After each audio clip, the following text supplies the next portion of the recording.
Hola a todos, ¿cómo andan? Yo estoy de guardia, así que cualquier cosa si se corta es porque me llaman principalmente de maternidad. Y espero que terminen de poner presente y arrancamos. Lo único que les voy a pedir es que me confirmen si se escucha porque estoy desde el teléfono y no tengo auriculares. Se escucha, profe, se escucha. Bien, lo que sí les pido es que de ahora en más, todas las dudas y todo lo que tengan me lo escriban por el chat y yo los voy leyendo. Bueno, estuve viendo las preguntas en el campus. Yo generalmente no les contesto por ahí, prefiero hacerlo por acá. Así que voy a empezar con todas esas dudas que tienen. Recording in progress. Y bueno, a medida que voy hablando, cualquier cosa me frenan por el chat, ¿ok? Esperamos 2 minutos más que pongan presente y arrancamos.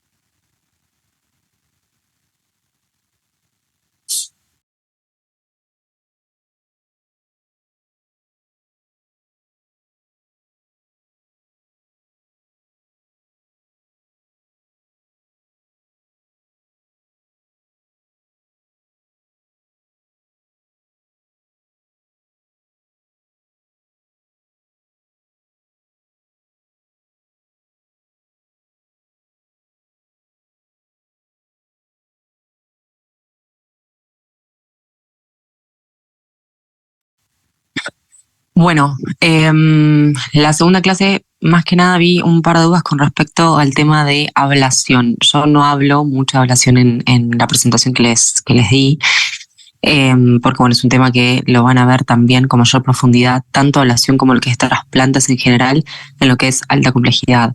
Sé que quedó desfasada la clase y primero tuvieron esta y después, bueno, van a tener las restantes de lo que es la materia de alta complejidad, ¿ok? Las dudas que vi con respecto a la parte de ablación. En primer lugar, hablar un poquito de todo lo que es ablación de los pacientes que van a ser ablacionados y demás, ¿ok? Tienen que tener presente cuando nosotros hablamos de estos pacientes, es importante que tengan el concepto de que son pacientes que están muertos, ¿ok? Son pacientes que tienen una alteración que es completa e irreversible de lo que es el funcionamiento encefálico, ¿bien?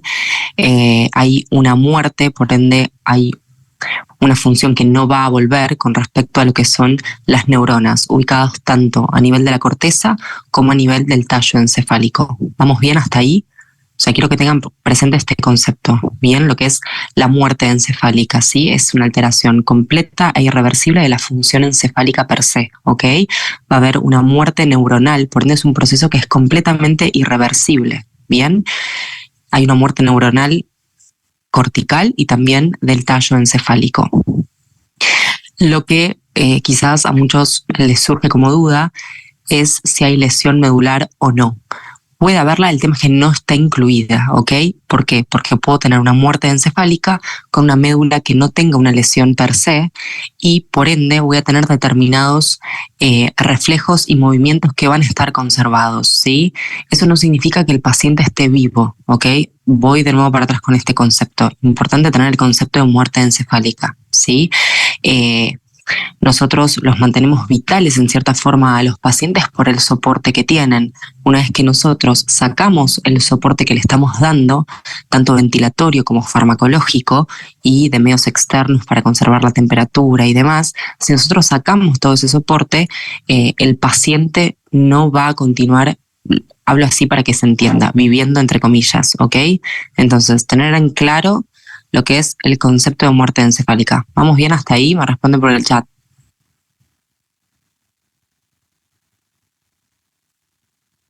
El tronco del encéfalo, a eso me refiero con tallo encefálico. Tronco del encéfalo. Bien, bueno.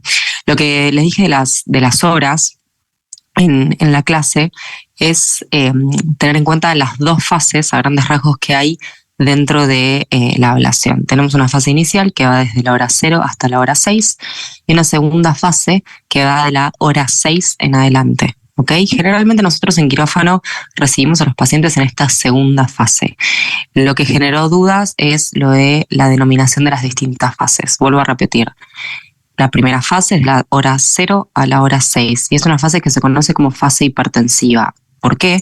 Porque justamente hay todo un mecanismo de isquemia de lo que es el núcleo vago. Entonces va a estar completamente activado, sin oposición, lo que es el sistema nervioso autónomo simpático. Por ende, voy a tener un paciente con una franca hipertensión y con arritmias. Lo que vi que alguien me preguntó, que me llamó la atención y fui a chequear qué es lo que se entendió, es que no entendieron que yo puse que no se tenía que usar NTG, nitroglicerina. Yo dije que sí. Es decir, por ahí se entendió mal la forma en que lo dije. Dije que como que nos ayudaría en este periodo hipertensivo utilizar la nitroglicerina. Bien, es un vasodilatador.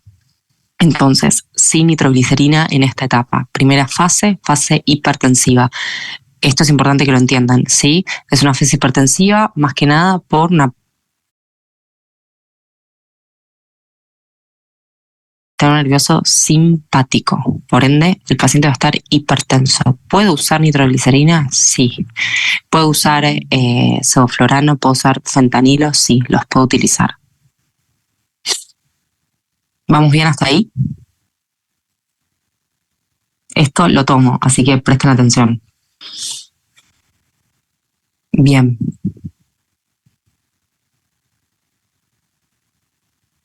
Hay gente que está esperando que los acepten. Yo no soy yo quien los acepta, chicos. O si soy yo, no tengo ni idea, porque creo que hay un moderador que permite que ingresen a la clase.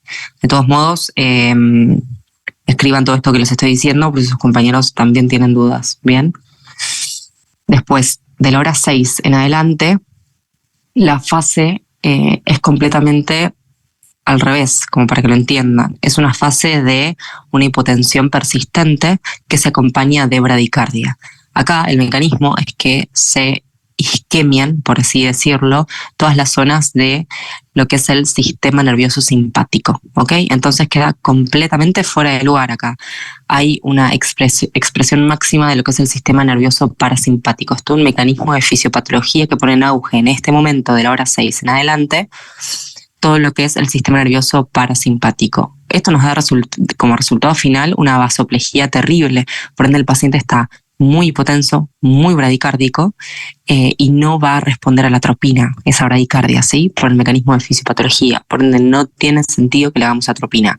Esta también fue otra de las preguntas que vi en el campus de uno de los chicos, creo. Entonces, no tiene sentido utilizar la atropina en este caso, básicamente por los mecanismos de fisiopatología que tienen. Es una vasoplejía muy persistente que lleva al paciente a inestabilidad hemodinámica. Por ende, en esta etapa sí va a ser muy importante el uso de vasopresores, bien, como es la noradrenalina, algunos también pueden usar dopamina, ¿ok? ¿Se entendió esta parte de la ablación? Es importante, yo en el examen lo tomo. Tomo las dos fases, los horarios, a qué corresponde cada una, como les dije recién, todo lo que dije detallado recién y que también está en la clase, se toma. Lo tienen que saber. Claro, exacto. No tendría efecto la atropina acá, ¿sí? No tiene ningún sentido utilizar la atropina para corregir esa bradicardia. ¿Bien? Vasoplejía, para que lo entiendan, es como una vasodilatación, ¿bien? Extrema, es decir, da como resultado esta hipotensión persistente que va a tener el paciente. Entonces, es muy importante nuestra función, bien, para poder mantener todos estos órganos que van a ser ablacionados, mantenerlos vitales, bien. También es muy importante la temperatura para poder lograr este objetivo de mantener los órganos vitales. Sí o sí la temperatura tiene que estar por arriba de 32 grados centígrados en el paciente. También tenemos que realizar una profilaxis antibiótica adecuada para poder evitar la infección de los órganos que van a ser trasplantados después. Todo esto igual lo dije en la clase. También la elección de corticoides, ¿sí? Como la meprednisona, como la hidrocortisona, para poder evitar en cierta forma el rechazo inminente del injerto en el paciente, y también, bueno, está probado que disminuye bastante el efecto que tiene la respuesta sistémica inflamatoria en estos casos, ¿sí? Entonces, es de utilidad hacer los corticoides, ¿bien? La temperatura, como les dije, la profilaxis antibiótica, la heparina, todo lo que está dicho en clase. Entonces, para quien me dijo atropina, en este caso particular, acuérdense que no va. La NTG en la primera fase sí va a ir, nos puede ser de ayuda. Y bueno, no sé qué otra duda tenían de ablación, no vi ninguna más escrita.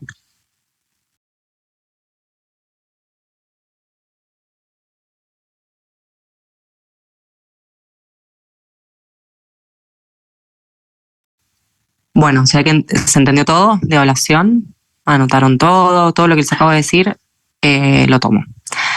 Después, déjenme ver otra de las dudas que tenían.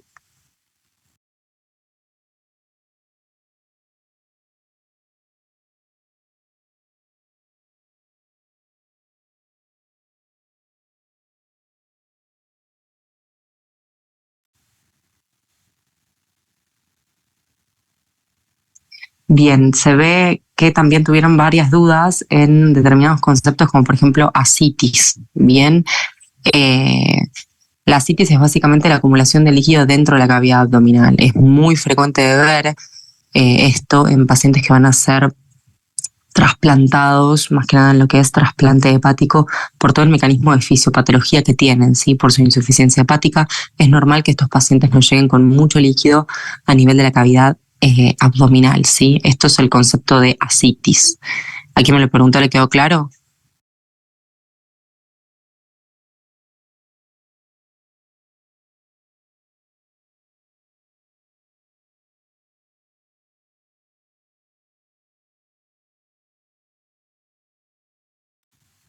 La isquemia, a ver quién es que me preguntó, Victoria Catalina, isquemia de qué parte en segunda fase. En la segunda fase, como te digo, va a ser parasimpática, ¿sí? Por ende, la isquemia va a ser a nivel de las regiones que modulan las respuestas simpáticas. Entonces vas a tener una respuesta meramente parasimpática: vasoplejía, hipotensión, bradicardia, descompensación hemodinámica.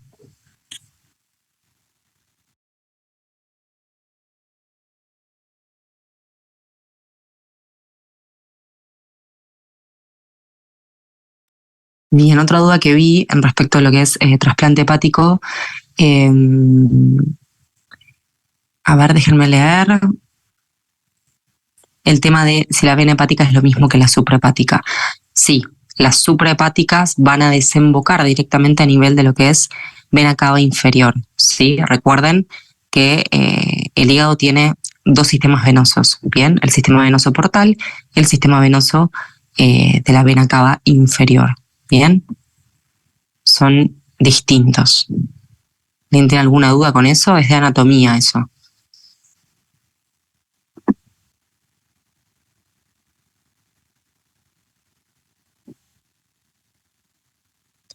Ok, no, bien.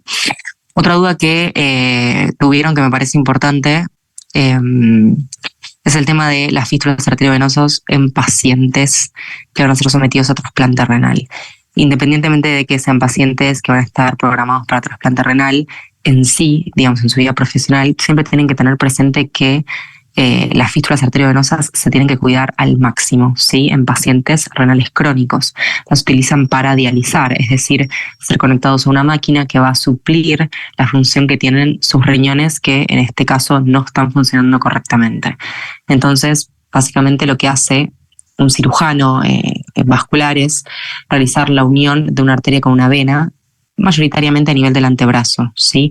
Entonces, en ese brazo la indicación es no colocar vías periféricas y no utilizar el manguito de presión, ¿sí? El tensiómetro, el esfingomanómetro, porque podemos generar una lesión, tanto mecánica como también al colocar una vía periférica podemos generar una infección, ¿bien? Va a aumentar el riesgo de ese paciente de hacer una infección a nivel de su fístula arteriovenosa, ¿sí? La tenemos que cuidar al máximo. Entonces, lo ideal es siempre no colocar accesos venosos periféricos y no colocar el manguito de TA en el brazo en el que el paciente tiene su fístula. ¿Queda claro esto? porque es muy importante. Más que para el examen, para su vida profesional. Sí, sí, queda claro. Gracias.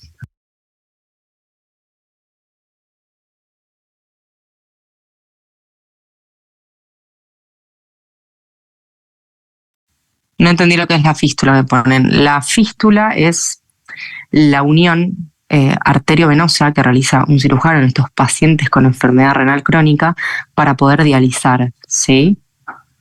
¿Nunca vieron ninguna fístula en ningún paciente, en algún conocido? ¿Nunca?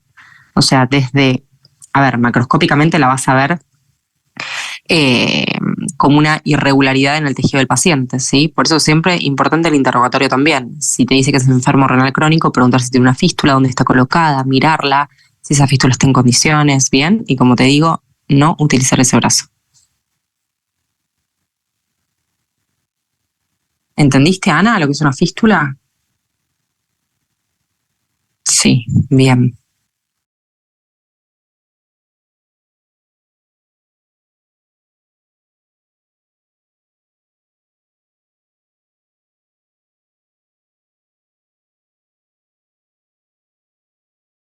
Bueno, otra duda que vi es el tema de las anastomosis, las técnicas y demás. Todo eso es muchísimo más correspondiente a lo que es alta complejidad, ¿sí? Yo no quiero que se sepan las técnicas de memoria, de hecho, no les voy a tomar esas cosas.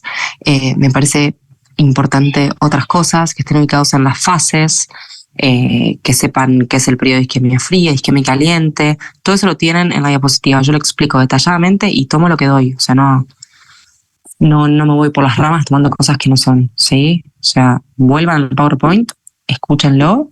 Si tienen alguna duda, vuelvan a escucharlo porque está todo ahí.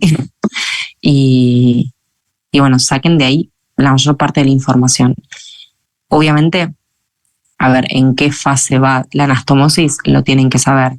Otra de las preguntas era también el tema de las anastomosis en lo que es trasplante renal. Simplemente recordar, primero se realizan las anastomosis una vez que ya está colocado el riñón del donante en el receptor, está colocado en cavidad, ya se perfundió con la solución y se van a realizar las anastomosis. Primero se realizan las anastomosis arteriales y venosas, ¿sí?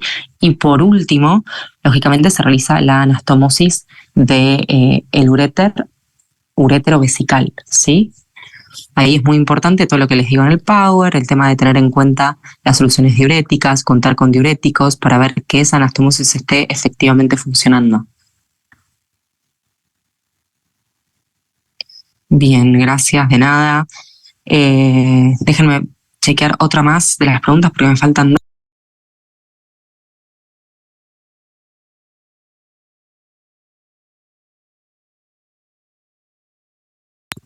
Bien, esta pregunta está buena. Al principio de la clase vieron que yo hablo de scores, hablo del MELD y del PELD. El PELD es pediátrico, el MELD es adulto. El MELD corresponde a pacientes de 12 años en adelante, es decir, mayoritariamente pacientes adultos. El PELD es el score pediátrico, por eso tiene la P adelante, ¿ok? Y es para pacientes menores de 12 años. La diferencia es los valores que nosotros tomamos en cuenta para realizar el cálculo. El MELD, como está en la bibliografía, y esto lo tienen que saber sí o sí el día del examen, lo que incluye, ¿qué tres valores incluye? El RIN, incluye la bilirrubina e incluye la creatinina, ¿ok? Estos son tres valores de laboratorio. También me preguntaron qué es el RIN. El RIN es un estudio que es parte del coagulograma, básicamente en el laboratorio lo pedimos siempre, bien, y es un valor absoluto, lo sacamos de ahí, así como la creatinina y la bilirrubina, ¿ok? Entonces ahí se realiza la escala y uno evalúa el grado de gravedad y por ende de supervivencia que tiene ese paciente. Entonces, el PEL tiene otros valores. El PEL lo que hace es sacar la creatinina, lo reemplaza por albúmina, entonces tiene albúmina, tiene bilirrubina, tiene el RIN, tiene la edad del paciente y después tiene un desvío estándar de si tiene patología avanzada del crecimiento o no. Esto me interesa que sepan el MELD, ¿sí? Más que el PELD. O sea, ¿hay diferencias? Sí. Uno es adulto, el otro es pediátrico. Corta edad, 12 años. Incluye otras cosas, son tres variables más, pero me interesa más que sepan, por lo menos de base, qué está incluido dentro de la fórmula del MELD y no tanto el PELD, ¿ok?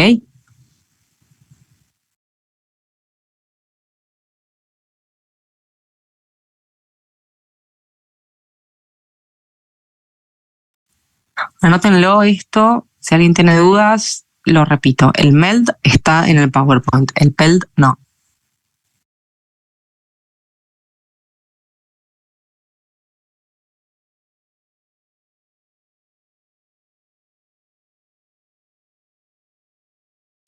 ¿Puede volver a repetir lo de los valores del PELT?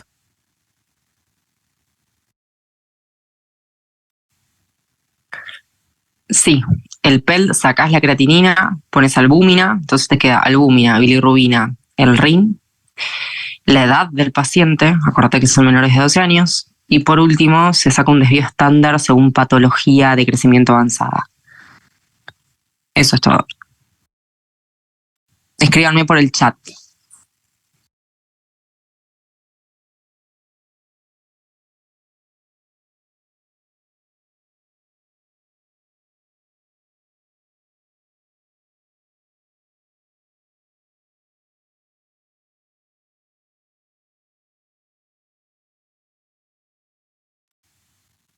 Sí, o sea, tenés que tener presente, le contesto al compañero, que, o sea, el órgano va a ser mantenido durante todo el periodo de isquemia fría en una solución específica a máximo 4 grados. Y después, cuando ese órgano se pone dentro de la cavidad abdominal del receptor, se profunde con una solución. Bien, baja en potasio, está bien.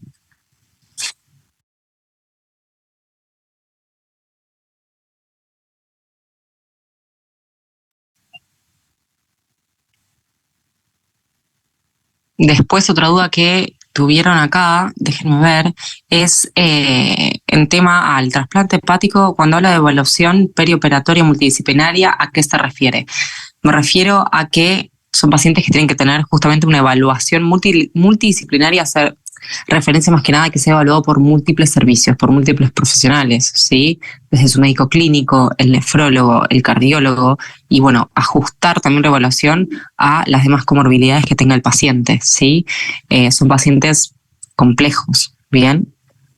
Va tanto para trasplante renal como para trasplante hepático. En trasplante renal tengan también presente que van a ser pacientes que tienen un manejo completamente inadecuado de líquidos, son pacientes que dializan, bien, que tienen fístulas. Entonces es importante realizar una evaluación multidisciplinaria, bien.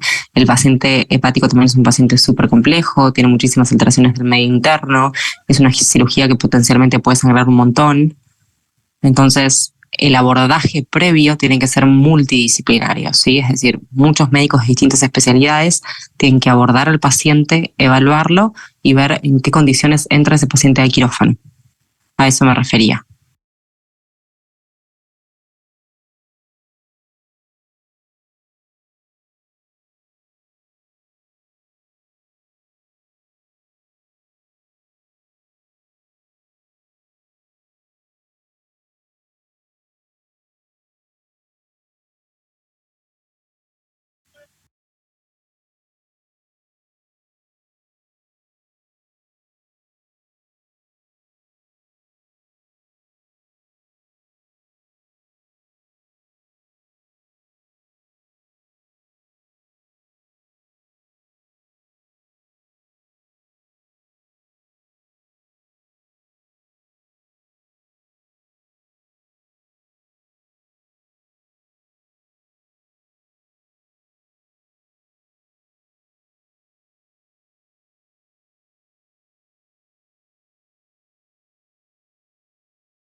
¿Ahora se escucha?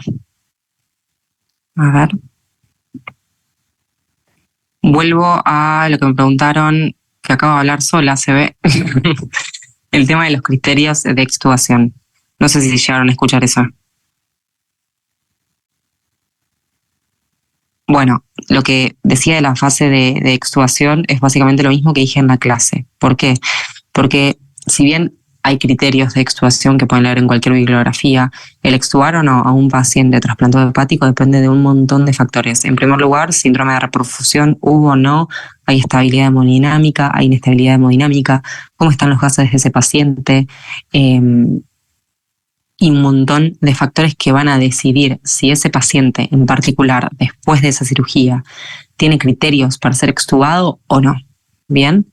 Entonces, no hay un criterio único que yo te pueda decir, che, mira, tiene un valor absoluto de tanto, arriba de esto, por debajo de esto, extubo, no extubo, no. Se olvídense de ese concepto absoluto, porque hay un montón de variantes para evaluar si un paciente en el contexto de un trasplante hepático puede ser extubado o no, y qué es lo mejor que le vamos a brindar. ¿Bien?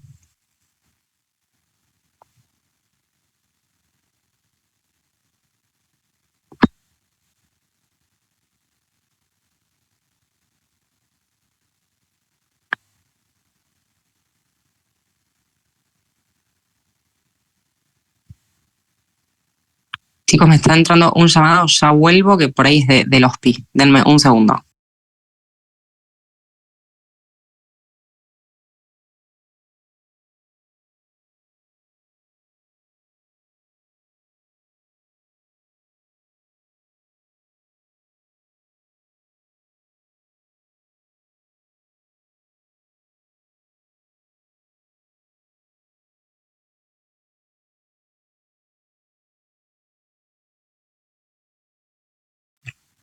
Bueno, sí, efectivamente. Vamos a ver el chat.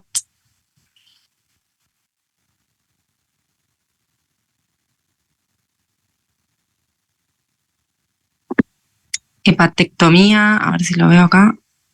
Profe, las bases hepatectomía. Sí, chicos, todo eso está explicado en el Power, que les digo, en el Power, que según la bibliografía que lean lo pueden encontrar de una manera o de otra. Vuelvan a escuchar el Power. Si tienen dudas, escúchenlo, que todo eso está bien explicado varias veces. Tienen un cuadro, no, más que un cuadro, no sé, un gráfico con las distintas fases y la correlación con isquemia fría y isquemia caliente. Eso lo tienen que saber tal cual. Todo lo que digo es eso, y después está más detallado, si siguen la clase, cada fase. Y es todo lo que tienen que saber. No se vayan tanto con las ramas, yo entiendo que es un tema difícil, largo, incluso es largo para nosotros, tiene muchísimas cosas, pero bueno, eso, lo de la ablación que les dije al principio de la clase, lo tomo, se los vuelvo a decir. Después cada fase. Síndrome de reperfusión, lo dije recién, chicos, no sé si escucharon. Está especialmente detallado en la clase, ¿sí?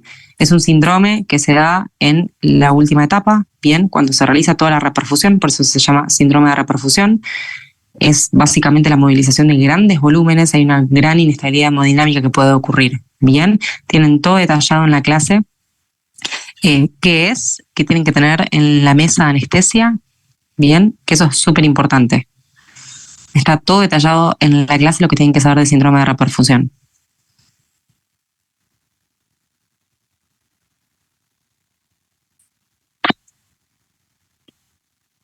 Bueno, vuelvo a mirar si hay alguna duda acá. Déjenme ver si contesté todas. Bien. Ascitis, sí, ya lo contesté. Vena hepática, si es lo mismo que la suprahepática, también se lo contesté. Y lo de las fístulas, que también se lo contesté. Cuando pones C biliar primaria, sí. Cirrosis. Bien, que es la primera causa. Eso es importante que lo sepan también.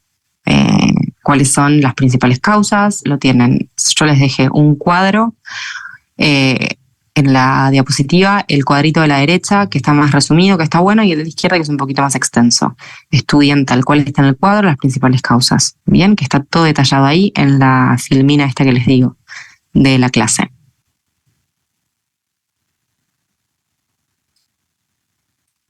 Eso, Ana, también lo dije al principio de la clase. El tema de las técnicas no es tanto nuestro, sino más que nada de alta complejidad. O sea, yo no les voy a andar tomando las técnicas detalladamente, ¿sí? Como les dije antes, me interesa que sepan otras cosas. Me interesa que me sepan hablar un poco más de justamente lo que me preguntan del síndrome de reperfusión, tal cual se los expliqué yo. Con eso están más que sobrados, ¿sí? Aunque sepan qué hacer, también me interesaría que me hablen de qué droga no usar en la primera fase de la ablación, qué es la muerte encefálica, más que una técnica quirúrgica propia del cirujano. Sí, puede ser que lo hayan visto también.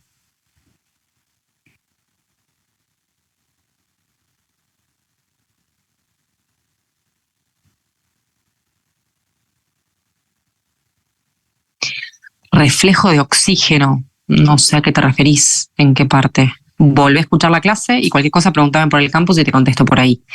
Yo generalmente las preguntas que me hacen antes de estas clases no las contesto porque prefiero contestarlas así en vivo, pero si hay alguna duda que surgió después, yo se las contesto en el campus, no tengo ningún problema. Me van escribiendo por ahí y yo se las voy respondiendo.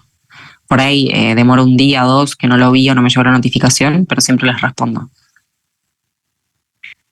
Sí, lo consulté el mismo día que me parezco loca hablando sola. Sí, consulté el tema del parcial que me dijeron en la clase anterior el mismo día con la coordinadora y bueno, ella se encargaba de eso. Yo no tuve más respuesta. Pero bueno, estimo que lo están viendo. Ahora igualmente lo vuelvo a consultar, pero esto ya fue hablado con la coordinadora de la materia el martes pasado, chicos. Así que si no les dieron ninguna novedad, yo no puedo hacer más que reclamarle a ella.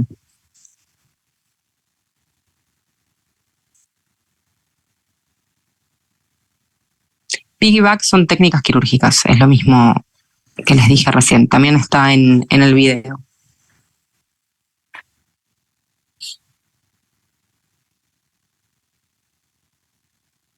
Y con respecto al examen, si no tienen ninguna novedad, escriban, ¿sí? También a alta complejidad, para ver si ellos también pudieron verlo.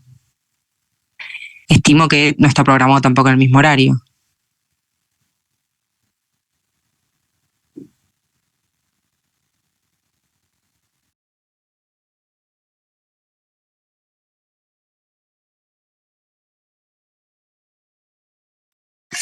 Bueno, chicos, yo sé que es bastante pesado escuchar las clases, pero esta clase en particular es una clase corta, no les insume mucho tiempo y se las hice recontra fácil, así que escúchenla las veces que consideren necesaria, anótense todo, si vuelve a surgir alguna duda, me la escriben, ¿sí? Pero no de qué es el síndrome de reperfusión, porque eso está en la clase, chicos, o sea, pónganle media pila, estudien mi clase, aunque sea, y va a ir bien la cosa. Así que escuchen bien detenidamente la clase. Si surge alguna otra duda, como estas que me hicieron por el campus, que la verdad estuvieron buenísimas, me alegra esto que me preguntan de MEL, PEL, ablación y demás. Se ve que algunos la escucharon atentamente, me vuelven a consultar y yo les respondo por el campus. Pero vuelvan a escuchar la clase. Bien, y tengan en mente, como les dije, todas las fases, ablación, que también tomo. Bien. Gracias, profe.